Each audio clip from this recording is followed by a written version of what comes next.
TV. 안녕하세요. 당뇨 전문 식이요법 관리 솔루션 모바일 앱 당식닥터입니다. 지난 시간에는 당뇨병 환자에게 특히 발병할 확률이 높은 뇌졸중에 대해 이야기 드렸었는데요. 오늘은 당뇨병 환자의 합병증 중 하나죠. 바로 시간이 생명인 심근경색증에 대해 말씀드리도록 하겠습니다.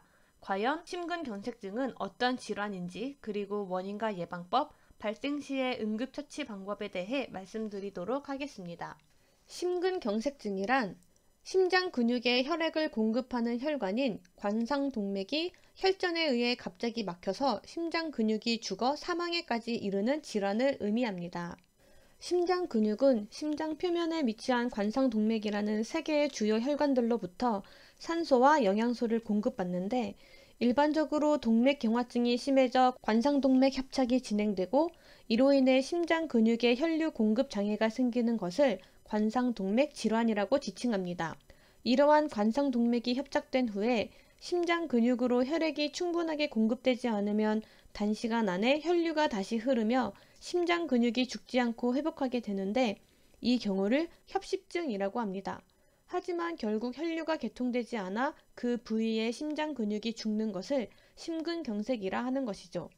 심근경색증을 포함한 심장질환은 우리나라 사망 원인 중 3위에 해당하는 위험한 질병입니다. 심근경색증의 원인으로는 고지혈증, 흡연, 당뇨, 고혈압, 복부 비만, 운동 부족, 심리적 스트레스 등의 여러 가지 위험 인자를 원인으로 들 수 있습니다. 이러한 이유로 동맥경화증이 진행되면 콜레스테롤, 지방성분, 칼슘, 기타 성분 등이 관상동맥의 내면에 축적되어 혈관 벽은 두꺼워지고 그 내경이 점차 감소하게 됩니다. 이렇게 좁아진 혈관에 혈전이 생성되어 갑자기 동맥이 막히게 되면 심장 근육으로 오랫동안 혈류가 지나가지 못해 그 부위에 심장 근육이 괴사하게 되는 것이랍니다. 심근경색의 조기 증상으로는 갑작스러운 가슴 통증과 가슴을 짓누르는 압박감이 30분 이상 지속되는 것입니다. 협심증의 경우 휴식을 취하면 완화되지만 심근경색은 휴식과 관계없이 격렬한 통증을 호소하기도 합니다. 이때는 발안을 동반하며 가슴에서 턱, 목, 왼쪽 팔, 어깨 사이 상복부 등으로 통증이 퍼지는 양상을 보이기도 합니다. 또한 식은땀, 구토, 현기증, 호흡곤란과 같은 증상이 나타날 수도 있습니다. 이러한 증상이 없는 심근경색도 있는데, 이런 흉통을 보이지 않는 심근경색은 당뇨 환자에게 더 흔하게 발생하므로 특히 주의가 필요하답니다. 휴식과 관계없이 격렬한 통증이 30분 이상 지속된다면 반드시 심근경색 진단을 받아보는 것이 좋습니다. 일상에서 이러한 심근경색증이 발생했을 때 우리는 어떻게 해야 할까요?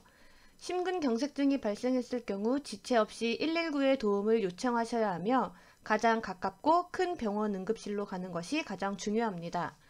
또한 환자가 직접 운전하여 병원에 가는 것은 매우 위험한데요. 그렇기 때문에 반드시 주변의 도움을 요청하는 것이 좋습니다. 심근경색증을 예방하기 위해서는 다음과 같은 노력이 반드시 필요합니다. 먼저 금연과 절주, 되도록 금주를 하는 것이 좋겠죠? 또한 건강한 식단을 지키며 적절한 운동을 통해 적정 체중을 유지하는 것이 좋습니다. 가급적 피로를 쌓이게 하는 생활 습관은 피하는 것이 좋고, 스트레스를 줄이며 정기적으로 혈압과 혈당, 콜레스테롤 수치를 측정해 보는 것이 좋습니다.